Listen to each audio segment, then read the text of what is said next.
जुनी पेन्शन योजना पूर्ववत लागू व्हावी या प्रमुख मागणीसाठी महाराष्ट्र राज्य जुनी पेन्शन संघटनेच्या वतीनं शिक्षण उपसंचालक कार्यालयावर लक्षवेधी आक्रोश मोर्चा काढण्याचा इशारा देण्यात आला होता.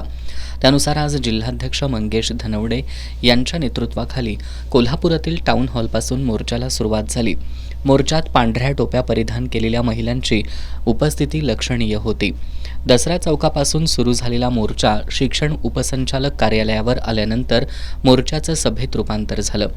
गोरगरिबांसाठीच्या शाळा बंद करणारा संच मान्यतेचा अन्यायी निर्णय बदलावा, आश्वासित योजना लागू करावी, टप्पा अनुदान शाळांना अनुदानाचा पुढील टप्पा मिळावा आदी मागण्या यावेळी करण्यात आल्या.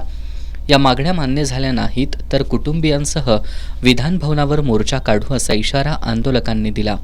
मोर्चात शिक्षक बँकेचे संचालक अमर वरुटे, श्रीनाथराव पाटील, विजय रामाने, मारुती फाळके, बालाजी पांढरे, महिला जिल्हाध्यक्षा आरती पोवार, संगीता कडूकर यांच्यासह प्राथमिक, माध्यमिक, उच्च माध्यमिक, खासगी, महानगरपालिका, नगरपालिका शाळांचे शिक्षक आणि शिक्षकेतर कर्मचारी मोठ्या संख्येने सहभागी झाले होते.